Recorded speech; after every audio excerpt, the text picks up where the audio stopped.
The Google Pixel 10 Pro XL is the Pixel phone to buy this year.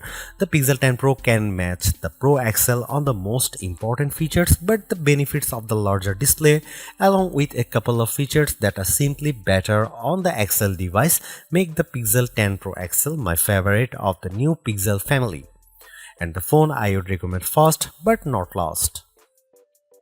I feel confident recommending the Pixel 10 Pro XL above the rest and above any other Android phone you can buy right now, because I spent the last year using the Pixel 9 Pro as my primary work phone. That means I know exactly why the Pixel is a great phone for being productive, but I also know that I wish I would had a bigger screen than the 9 Pros. The Pro XL will be my primary device this year for sure. If you haven't checked out a Pixel phone in a while, you really should head to a store and get your hands on one. The latest Pixel 10 Pro XL is polished and well built, with a refined look and gorgeous materials and color combinations. It's a much nicer looking phone than the latest iPhone 16 Pro Max, and it delivers on a number of features Apple hasn't been able to match. Google's AI features are the most advanced on any smartphone and often most unobtrusive. The newest AI features like Magic Q and the live translation don't feel pushy or overblown, and they don't produce embarrassing or useless results.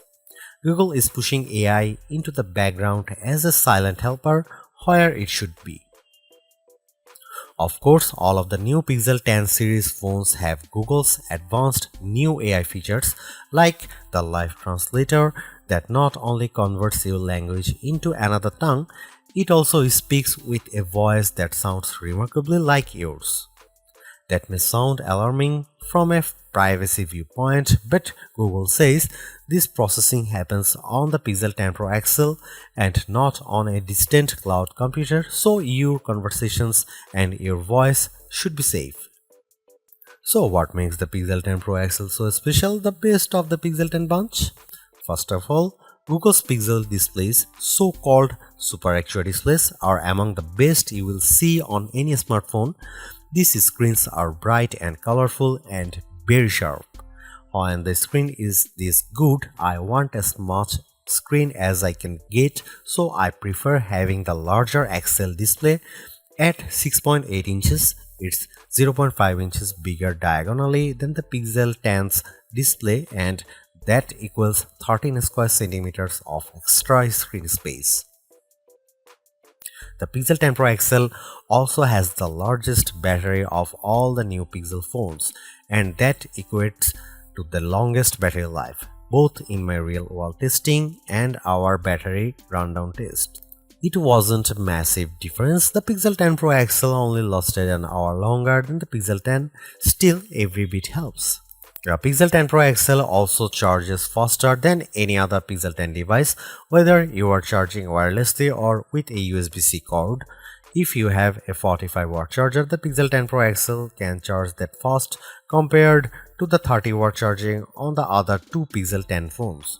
The Pixel 10 Pro XL can also use faster wireless charging. Again, it's not a huge difference, but every detail matters. The biggest benefit for me is the combination of Google's winning Super Actua display with the Pixel 10 Pro XL cameras. If I am taking serious photos, I want the biggest viewfinder possible to get the right shot. The extra screen space on the Pro XL phones felt like a big advantage, and if photography is important to you, I'd recommend the Pro XL phone first. The Pixel 10 Pro has the exact same camera specs, but having the bigger Pro XL display helped me take better shots. Are there other benefits to the Pro XL? Well, not really. It isn't any faster than the Pixel 10 Pro or even than the Pixel 10. In our benchmark tests, the extra RAM in the Pro models didn't seem to make much difference. Pixel phones still disappoint if you only care about the numbers. I don't rely on benchmarks, though the Pixel 10 Pro XL was satisfying and quick in almost every task. There was some lag on the camera, but most of other features, including the latest AI helpers, ran smoothly with no delays. Google has another winner with the Pixel 10 Pro XL and the whole Pixel 10 family. Between the premium design, the excellent software, and the advanced AI features, this is a phone that iPhone fans should seriously consider, and Galaxy owners should envy. I'll be keeping this phone close by, snapped to my MagSafe charging stand until an even better Pixel comes along. I remember the days when a new phone would cost the same but come with more storage and RAM than last year's model because component costs had decreased. This year's Pixel 10 Pro XL is more expensive than before and it comes with 256 GB of storage, but I'm not awarding Google any medals for giving the phone enough space. This phone should be cheaper. To be fair, 256 GB of storage is the right amount unless you play a ton of games or you shoot video with your phone at high resolution. There's a 1TB model available, but only serious enthusiasts need apply, and you know who you are. The color options this year are a bit drab. I like the moonstone color and the jade, but they aren't very exciting. My review unit is the porcelain white, which looks classy but a bit bland. Google also sent along a silicone case with magnets built in that matches the phone perfectly. If you want the 1TB storage option, it's only available in the black obsidian. The Google Pixel 10 Pro XL is the Pixel 10 Pro all blown up. It doesn't add any extra buttons or physical details. The two phones look identical, just at a different scale. That's a good thing because the Pixel 10 Pro is a great looking phone and it keeps the same exact design as the Pixel 9 Pro. That was my favorite phone of last year. If it ain't broke, don't fix it. I like the Pixel 10 Pro XL design even more than the latest iPhone 16 Pro Max. It feels just as refined as Apple's phone with fewer unnecessary buttons to get in the way. Does anyone actually use the camera control? I know I don't. To be fair, I don't use the temperature sensor on the back of the Pixel 10 Pro XL, but I can ignore that easier than a button. The color options are a bit professional and bland, but closer inspections shows more attention to detail than I would have expected from Google. The jade color of my Pro review sample, for instance, was matched with a light gold frame that looks barely glided. It's a gorgeous match. The speaker grills on the bottom of the phone are new and color matched to the frame you choose. It's a nice touch that most people won't ever notice. I have no complaints about the Pixel 10 Pro XL design except that I would like to see more interesting color options. Google at least matches its phones perfectly with its silicone case colors, and like the Pixel 10 phones, the latest cases have magnets inside that secure a very strong connection to any Pixel Snap or MagSafe accessories you might buy.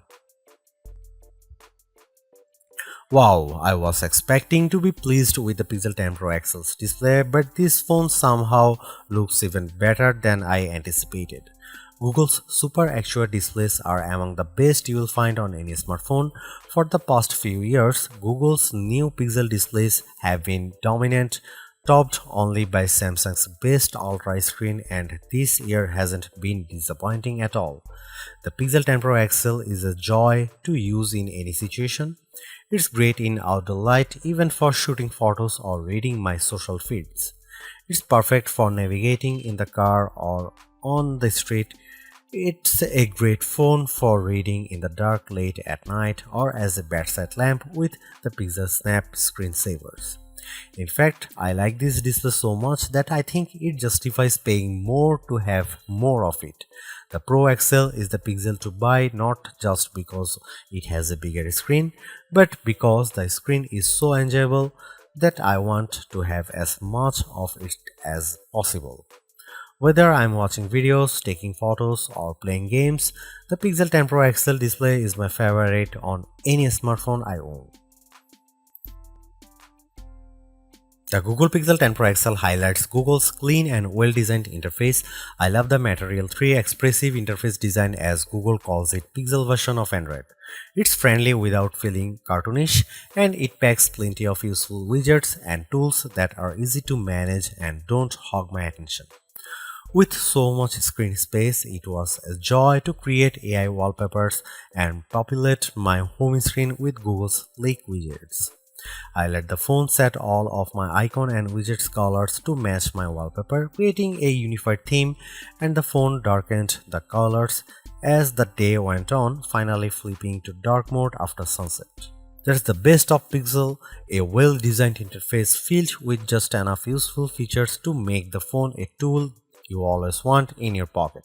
The Pixel 10 Pro XL will definitely remain my primary work phone after this review is published. It gives me simple customization and shortcuts that removes the clutter of apps from my home screen and surface just the information I need.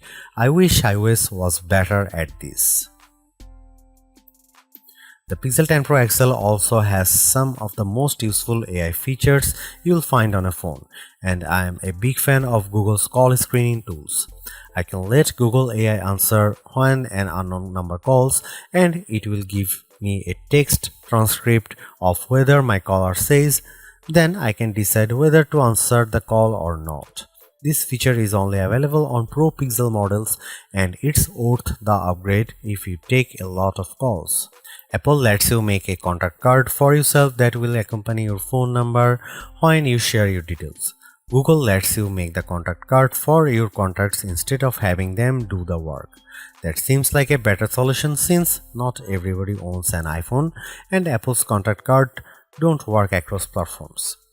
Even Google's Daily Hub is more useful than other attempts I have seen. Samsung, Motorola, and now Google all offer a homepage for your personal information gathered and summarized by AI. On my Galaxy S25 Ultra, the now brief page has been useless at best and oddly flippant at worst. On the Pixel 10 Pro XL, the Daily Hub offers more useful information, links I actually enjoy, and easy access to more information. There are still some odd and off-putting AI features, usually generative AI tools. The Recorder app, for some odd reason, offers a generate a musical background for your recordings. I don't really need a pop metal soundtrack for my business interviews. Thanks. Still, it's easy to ignore these oddities, and Google mostly doesn't shove its AI in your face. The Pixel 10 Pro XL and the Pixel 10 Pro have identical camera lenses and sensors, but I am calling the Pro XL the better camera phone because of the larger display and longer battery life. Both of those attributes are features that camera buyers look for, and they make a difference when shooting the pixels. The photos I got from the Pixel 10 Pro XL were fantastic, perhaps the best I have seen on any camera phone. The Pixel 10 Pro XL took photos with very accurate colors and plenty of details at every focal range. For night photography, it was no contest. The Pro XL took pics that looked like I had a professional flash gun attached, while the iPhone shots looked much darker and lacked focus. You can see plenty of AI help in the photos, but usually the results don't look fake or off-putting. The only downside to Pixel photography is Google's camera app. It's a nightmare. It's hard to use with settings that seem to conflict with each other. At just one setting, like changing from 12 megapixel to 50 megapixel resolution, and a handful of other settings suddenly go dark without warning. Here you can see some camera samples of the new Google Pixel 10 Pro XL.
The Pixel 10 Pro XL's performance is the phone's only real letdown, and even though it didn't make a difference most of the time, at key moments the phone struggled to keep up.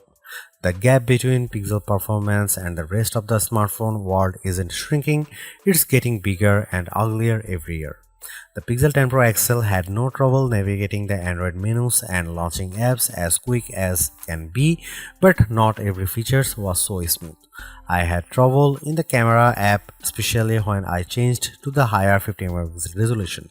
The camera sometimes stalled after I hit the shutter button and made me wait for a few moments until I could snap my next shot.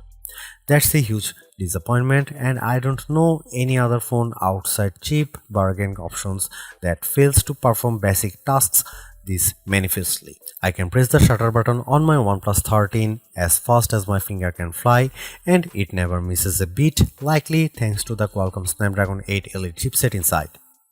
Qualcomm has a superior platform this year, and phone makers who don't use the latest Elite options are being left behind in more ways than one. I no longer think the Tensor G5 is good enough for the Pixel 10 Pro XL. It isn't. It can't keep up with the latest Android software and features, and it's time for Google to rethink its platform strategy. Google's made a few but effective upgrades to the Pixel 10 Pro XL. It's a masterclass in efficiency, changing and improving just enough to stay almost the top of the pack in the most areas. The display's brightness is unmatched, and the camera's ultra-wide perhaps aside offer a balanced natural look that I can see a lot of people liking. It's unfortunate the Pixel 10 series is still the lowest powered of the flagship phones on sale today and lags behind its main rivals on battery efficiency. Hopefully, access to Google's latest AI tools makes up for that for anyone who decides to take the plunge, although perhaps give it a couple of months if this is your primary reason. Hopefully by then the seemingly incomplete Magic Q and the preview version of the camera coach will have been made whole. The Galaxy S25 Ultra may still be a better pick for you if you want more power and power efficiency from your phone. The Pixel 10 Pro may also be a better fit than the XL, considering you only sacrifice display size and battery life for a cheaper phone that's otherwise just as capable as its large sibling. But the Pixel 10 Pro XL is the most capable of competitive of Google's latest batch of phones. If you are buying a phone right now and want best-in-class software combined with top-tier hardware, this Pixel is probably the one to pick.